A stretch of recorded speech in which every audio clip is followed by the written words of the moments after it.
COVID-19 ini adalah singkatan dari corona, virus, O adalah corona, V adalah virus, D adalah disease. 19 karena mulai terjadinya pada tahun 2019 ya.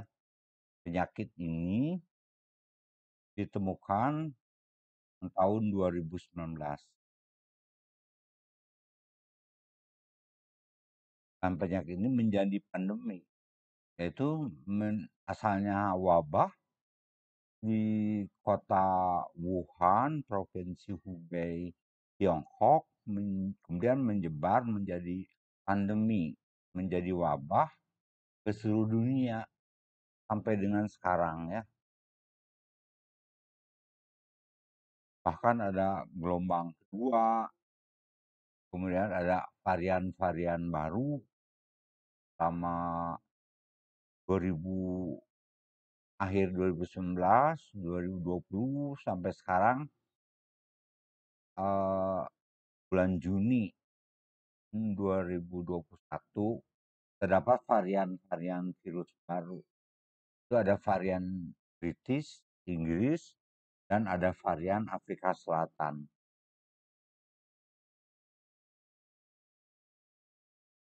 Dan ini adalah definisinya.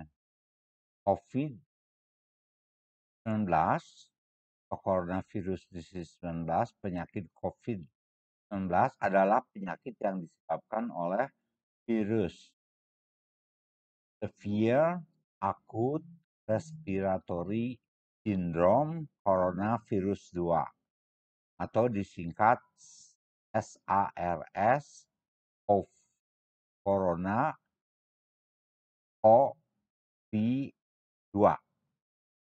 Kenapa COVID-19 ini dikatakan sebagai SARS-CoV-2?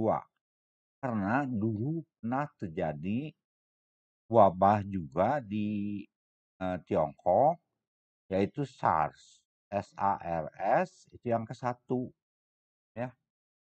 Sumbernya dari kelelawar juga kalau nggak salah. COVID-19 dapat menyebabkan gangguan sistem pernapasan, mulai dari gejala yang ringan seperti flu hingga infeksi paru-paru, seperti pneumonia ya. Pneumonia ini sangat berbahaya, menyebabkan gangguan kesulitan bernafas. COVID-19 atau Coronavirus Disease 2019 adalah jenis penyakit baru yang disebabkan oleh virus dari golongan coronavirus, yaitu SARS, coronavirus yang kedua, yang sering disebut coronavirus. Kenapa disebut COVID-19? Karena mulai dikenal pada akhir tahun 2019. Ya, pada tahun 2019 di kota Wuhan, provinsi Hubei, Tiongkok, oleh seorang dokter di rumah sakit di Wuhan. Yang pertama menemukan gejala-gejala penyakit COVID ini. Nah, virus COVID-19. Betulnya virus ini seperti SARS ke-1 berasal dari hewan liar, yaitu kelelawar, dan terenggiling, yaitu hewan pemakan semut yang dikonsumsi masyarakat Wuhan dan diperjualbelikan di pasar di kota Wuhan ya.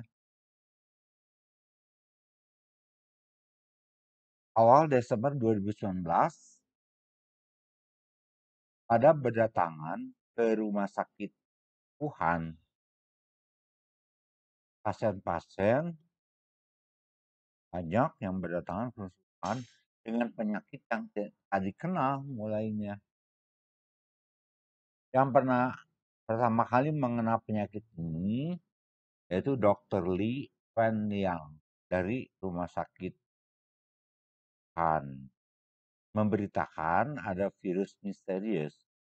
Sejumlah pasien yang menderita penyakit COVID-19 itu ada akses ke pasar ikan Kuanan yang menjual hewan liar diantaranya kelelawar.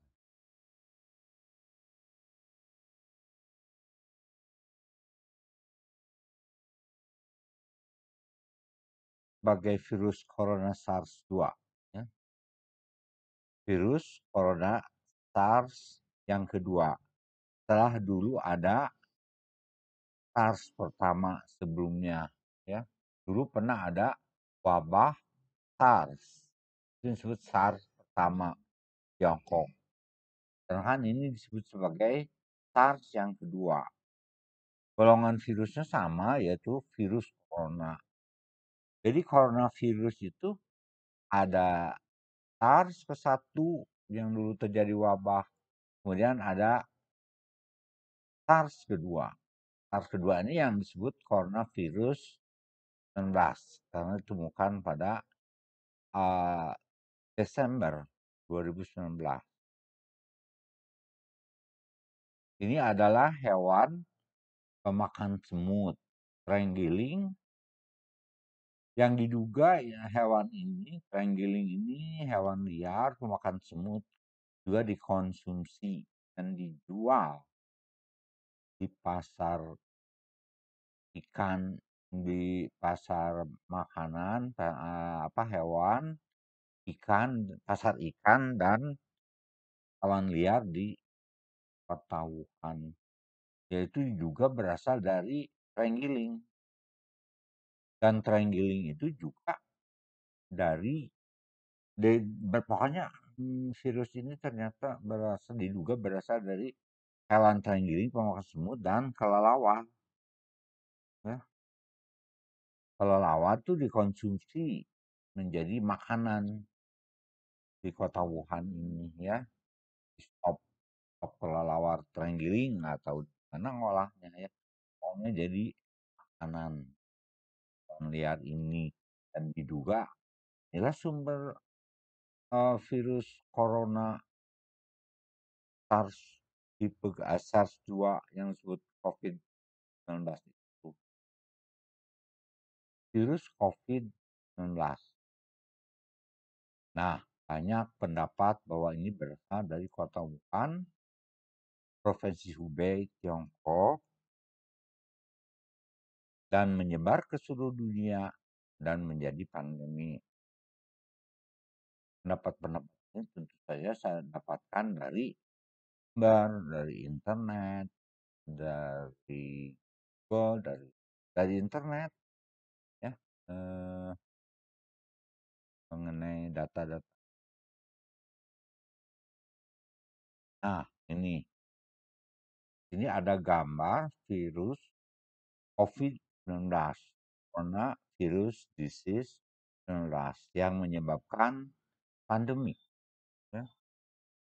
Kalau endemik itu adalah wabah penyakit di suatu daerah, ya, atau suatu provinsi, atau suatu negara. Kalau pandemik itu pan artinya seluruh, jadi endemik. Jadi wabah penyakit yang sudah menyebar ke seluruh dunia. Faktor penyebarannya eh, ya menyebar itulah mungkin dengan transportasi, ya. Dengan transportasi, dengan pengiriman barang-barang atau di mana gitu ya.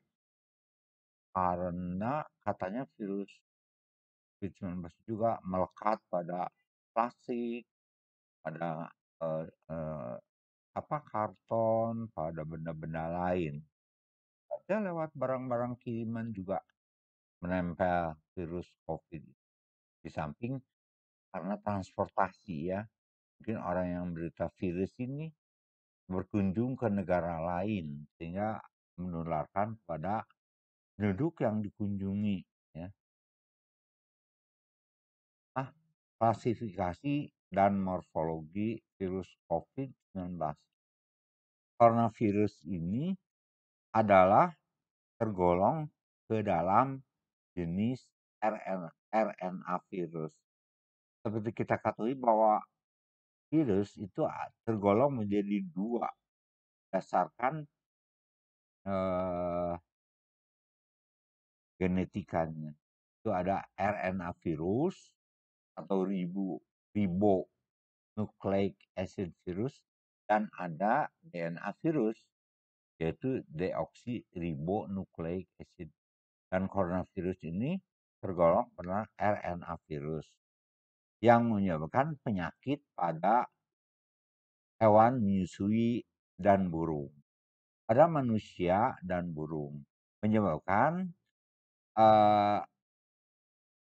penyakit infeksi pada saluran pernapasan di mana bisa ringan sampai mematikan.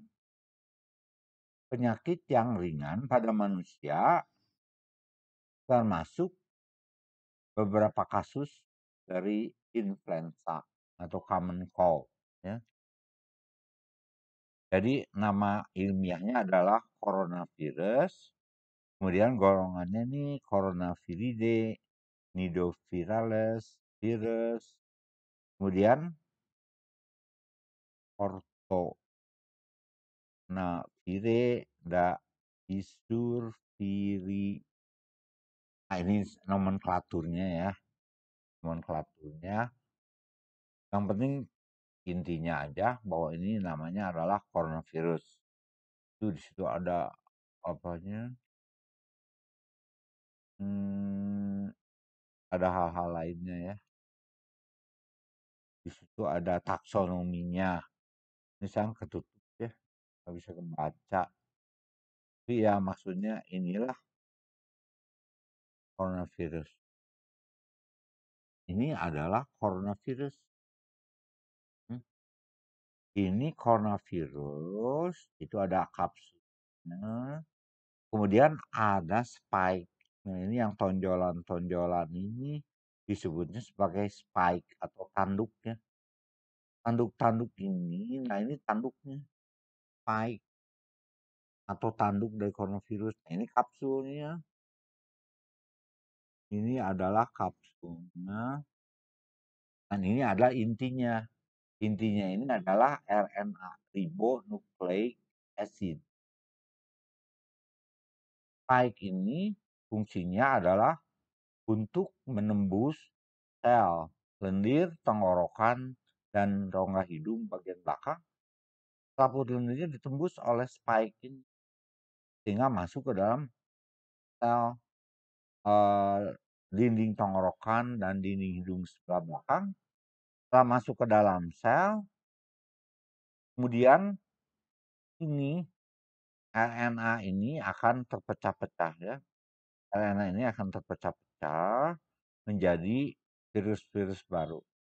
Setelah masuk ke dalam sel tenggorokan, satu sel itu bisa pecah dan menghasilkan virus-virus baru anaknya. Jadi dari satu virus ini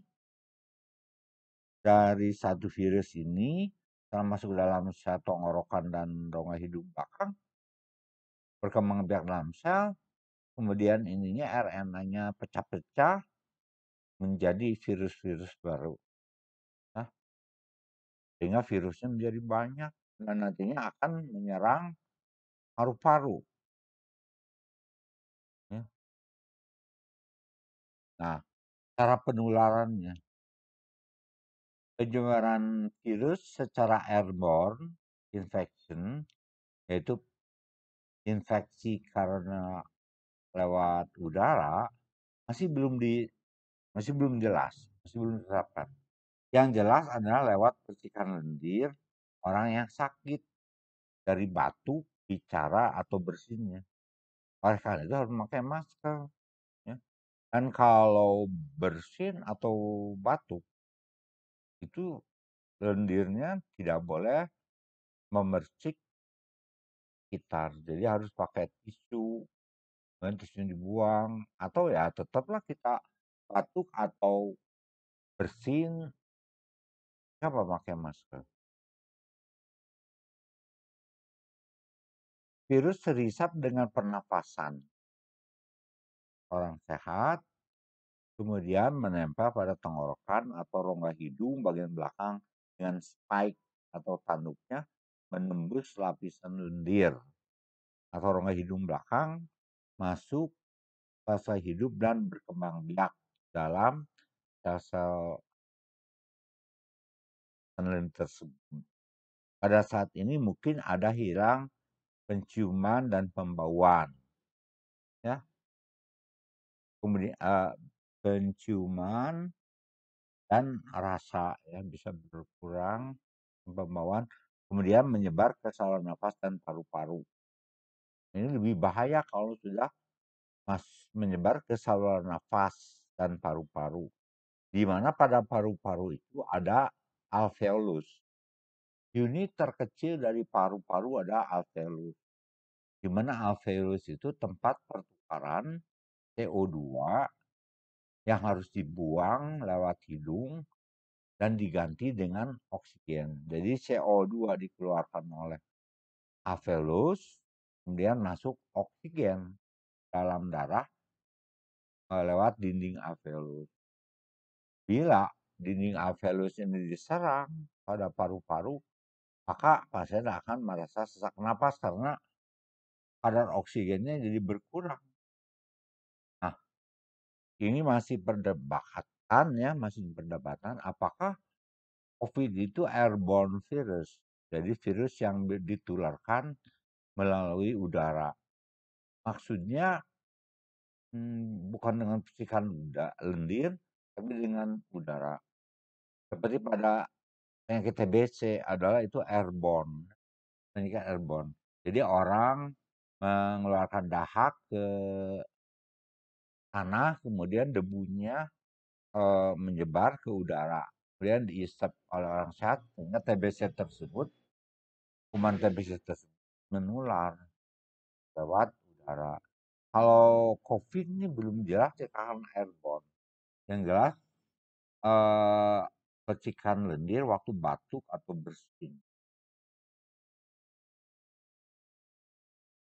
Yang diketahui adalah pertama COVID-19 adalah droplet infection. Jadi berdasarkan percikan-percikan lendir dari saluran nafas. Droplet dapat menyebar, ya, dapat menyebar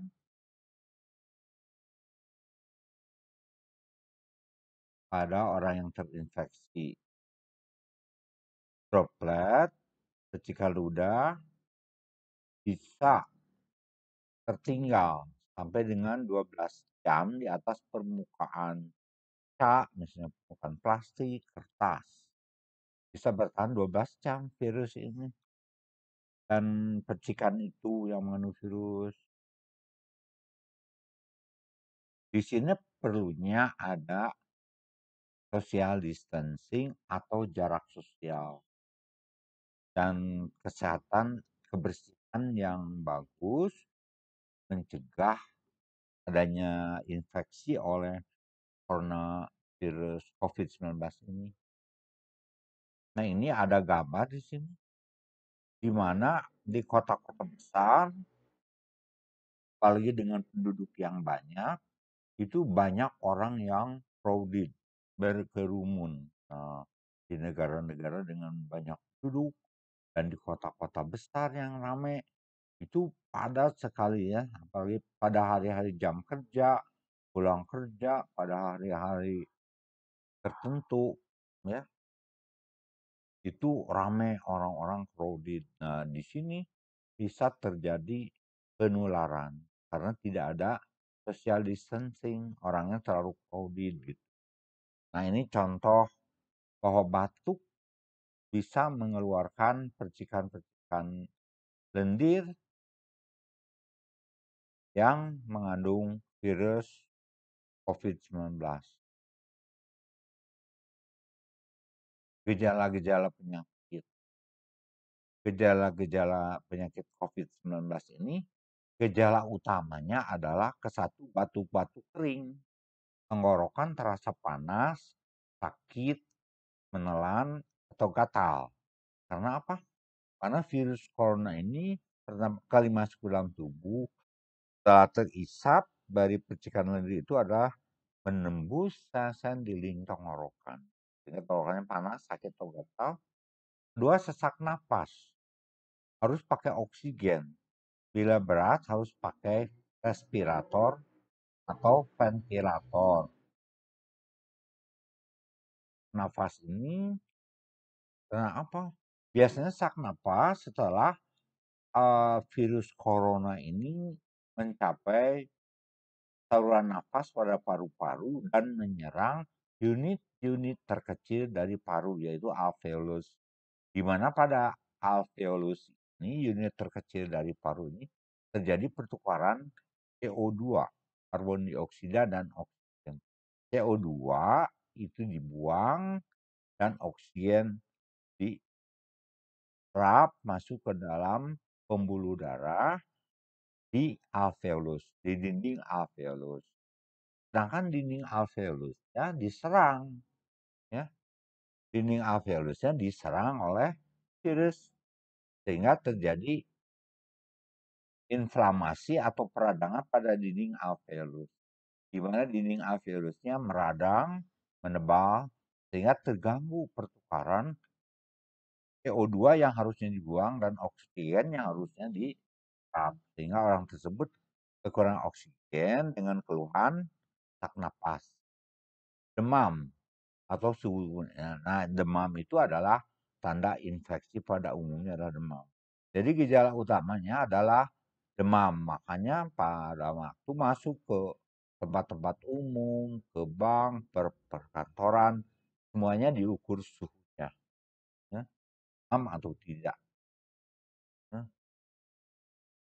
Jadi gejala utama batuk kering, sesak nafas, dan demam. Kemudian mungkin ada gejala-gejala lain yang timbul adalah diare, ya, sakit kepala, radang mata, hilangnya penciuman, dan hilangnya pengecapan lidah. Kenapa hilangnya penciuman? Karena virus ini menyerang selaput lendir hidung bagian belakang dan merusak sel-sel penciuman. Ya, sel-sel reseptor saraf penciuman juga dirusak. Kemudian pengecapannya itu juga di tenggorokan juga diserang, mungkin pangkal lidah juga diserang sehingga hilang pengecapan. Bisa aja timbul ruam di kulit. Ruam di kulit ada bidik-bidik merah sebagai gejala penyerta. Nah, ini symptoms of coronavirus 2019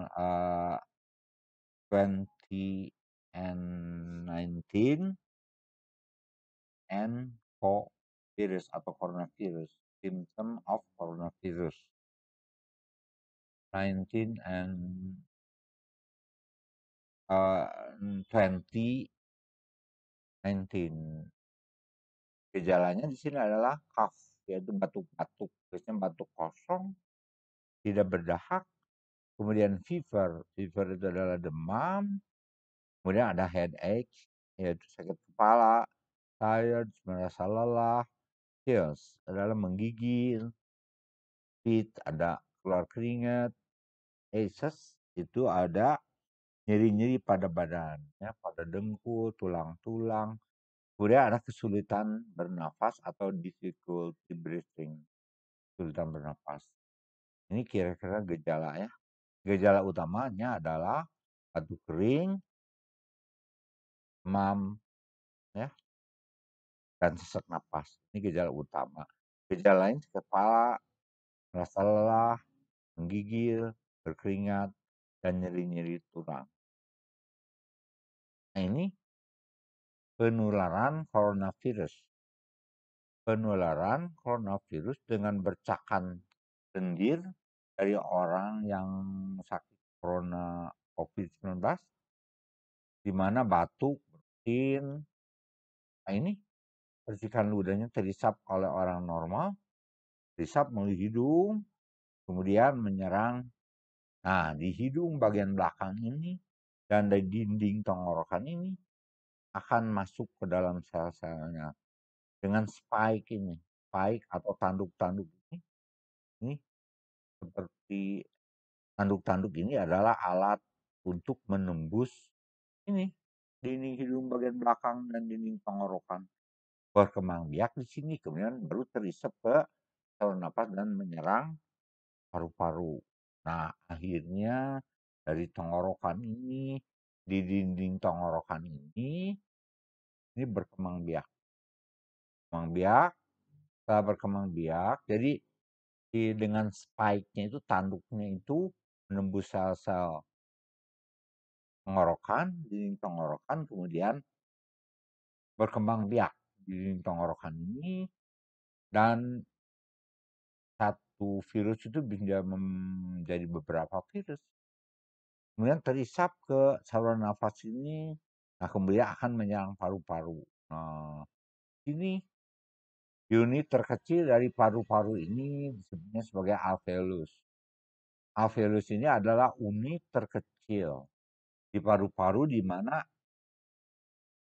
di alveolus ini akan terjadi pertukaran O2 yang diperlukan tubuh dan CO2 yang harus dibuang uh, dari tubuh lewat hidung, napasan.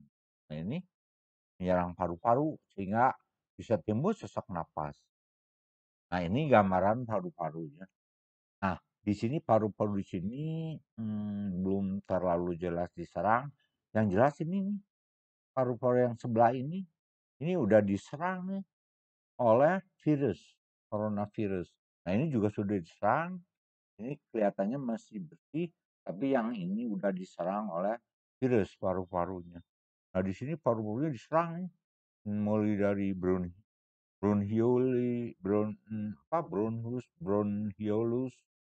kemudian ke unit terkecil yaitu alveolus.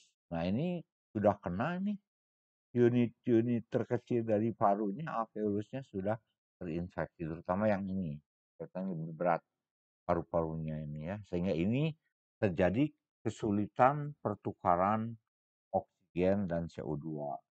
Sehingga kadar oksigen di dalam darahnya, saturasi oksigennya menurun. Dan kekurangan oksigen itu menyebabkan pasien menjadi sesak napas.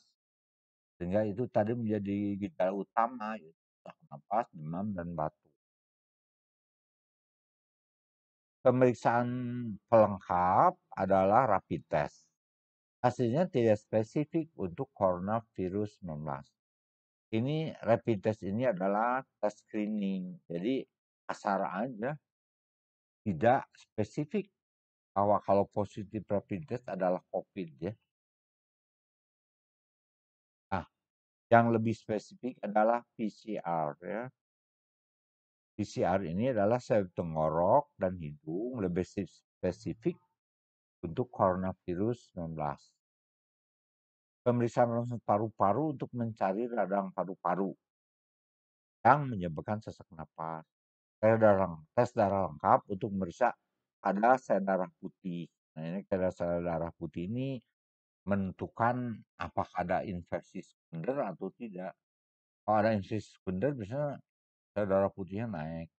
Terus sel reaktif protein. Analisa gas darah ya. Analisa gas darah ini untuk menentukan kadar oksigen dalam darah dan kadar karbon dioksida di dalam darah. Ada analisa gas darah, pemeriksaan gas darah yang disebut sebagai pemeriksaan ASTRUP. Biasanya ini adalah untuk memeriksa kadar oksigen, karbon dioksida di dalam darah penderita.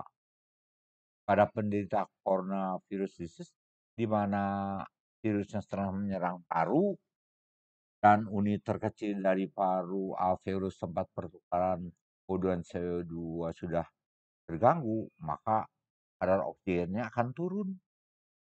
Pasiennya sesak napas dan kadar karbon dioksidanya tinggi.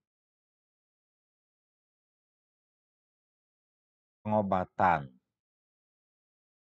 Pengobatannya jika Jika Anda didiagnosa COVID-19 tetapi tidak mengalami gejala atau hanya mengalami gejala ringan, Anda bisa melakukan perawatan mandiri di rumah.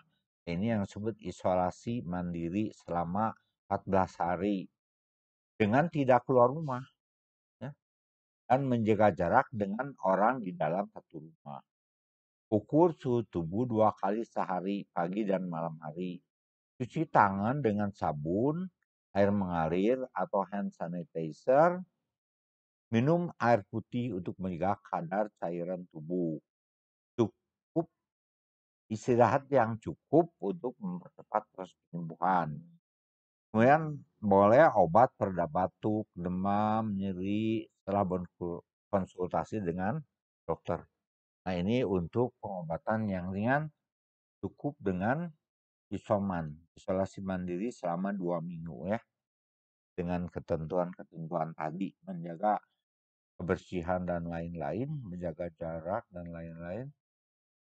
Tuh. Kemudian jangan lupa vitamin C ya. Vitamin C bisa diperoleh secara alamiah dari buah jeruk atau bisa juga mengkonsumsi vitamin C dalam bentuk tablet. Istirahat cukup untuk mempercepat proses penyembuhan. Konsumsi obat pereda batuk, demam, dan nyeri sebelum perhatikan gejala yang Anda alami dan segera hubungi dokter jika gejala memburuk. Ya, jadi kalau misalnya yang ringan tadi isolasi mandiri. Kemudian di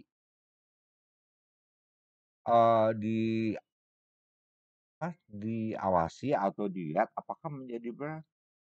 Kalau menjadi berat, jadi sesak napas, gejala-gejalanya memburuk, maka harus rawat nantinya akhirnya. Jika Anda didiagnosis COVID-19 dan mengalami gejala berat, dokter akan merujuk Anda untuk menjalani perawatan dan karantina di rumah sakit rujukan. Metode yang dapat dilakukan dokter antara lain memberikan obat untuk mengerik keluhan dan gejala, memasang ventilator atau alat bantu napas untuk yang sesak napas berat, dan memasang oksigen tentu saja, memberikan cairan agar tetap terhidrasi, cukup cairan. Kemudian obat pengencer darah dan mencegah penggumpalan darah ya, supaya tidak terjadi penggumpalan darah.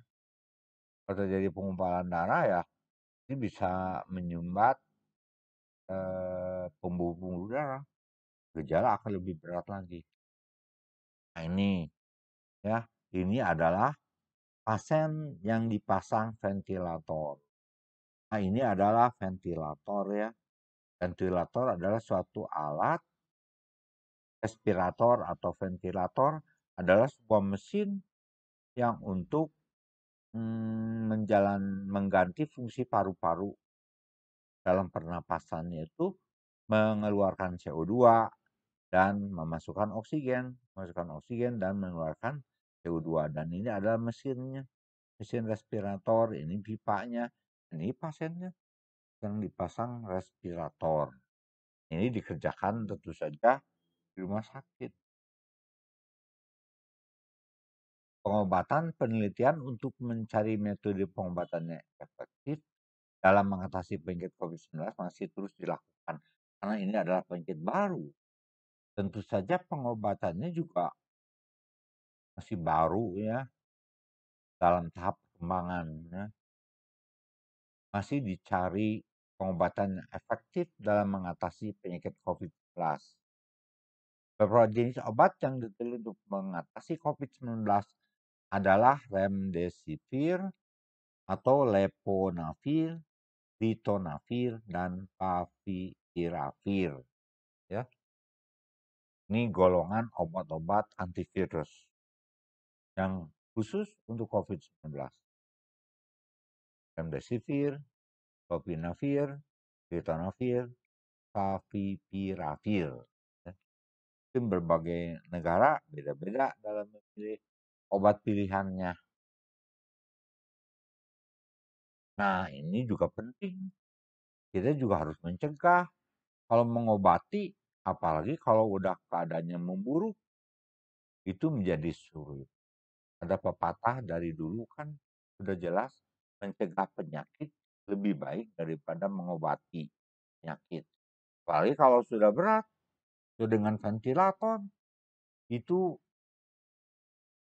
eh, menjadi sulit ya, harapan hidupnya jadi tanda tanya ya. Kalau sudah berat, pakai ventilator, kita nggak tahu kemungkinannya, prognosa atau amalan kondisi selanjutnya akan seperti apa. Jadi mencegah penyakit lebih baik daripada mengobati penyakit. Nah, ini pencegahannya. Gampang saja, hanya memakai masker, ya. Ya memang lebih gampang sih kenyataannya, kadang-kadang males pakai masker, ya. Di jalan-jalan masih ada orang-orang yang tidak memakai masker. Jalan-jalan keluar rumah. Satu, memakai masker. Kedua, sering mencuci tangan. Jadi setelah kita apa misalnya mau makan, cuci tangan dulu, setelah makan cuci tangan lagi. Kemudian misalnya setelah megang itu, ini, mebel, segala macam, setelah bersalaman dan sebagainya, mencuci tangan. Menjaga jarak. Nah, ini social distancing ya. Ya tahulah, masker, mencuci tangan yang apa agak sering gitu. Menjaga jarak antar manusia, social distancing. Biasanya sekarang di tempat-tempat umum, di bank, itu atau di kantor-kantor, itu untuk pengunjung bank atau pengunjung itu ada disediakan kursi di ruang tunggunya itu memakai jaraknya.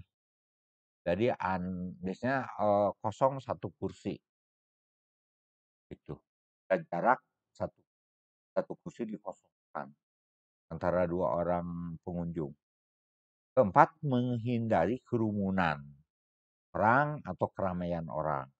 Jadi hindarilah untuk pergi ke tempat-tempat yang crowded ya, yang banyak kerumunan orang seperti misalnya di mall. Hindari, kita menghindarkan diri untuk masuk ke area di mana orang berkerumun, ya, keramaian orang.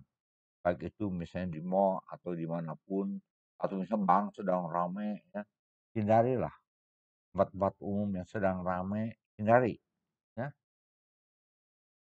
Berikutnya adalah mengurangi bepergian keluar rumah ya. Nah, ini sekarang menjadi 5M, memakai masker, sering mencuci tangan, menjaga jarak antar manusia, menghindari kerumunan orang, dan mengurangi bepergian keluar rumah. Kemudian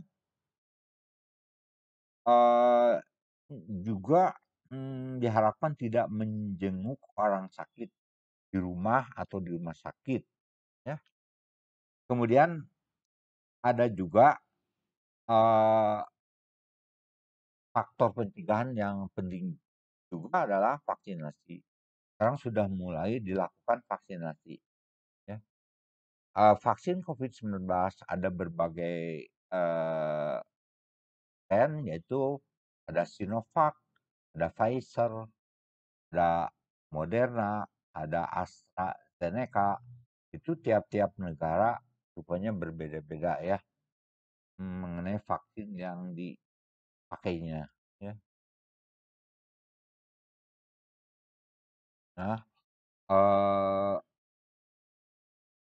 itulah uraian mengenai hmm, COVID-19 ya, yang ramai diperbincangkan orang ya. Ini akhir 2019 selama tahun 2020 ini ramai dibicarakan orang di berbagai media ya, di berbagai media, PC ya, di WhatsApp, di internet ya, itu banyak diperbincangkan ya mengenai coronavirus dan banyak sekali hal-hal yang ganggu dengan adanya wabah pandemi ya, transportasi terganggu ya, kemudian juga, industri terganggu, pendidikan terganggu ya, kerjaan terganggu. Jadi ada work from home, ada school from home, sekarang orang harus di lockdown ya, jadi sepi. Semua, kalau udah lockdown ya seperti kota mati gitu ya, di mana stok makanan juga berkurang.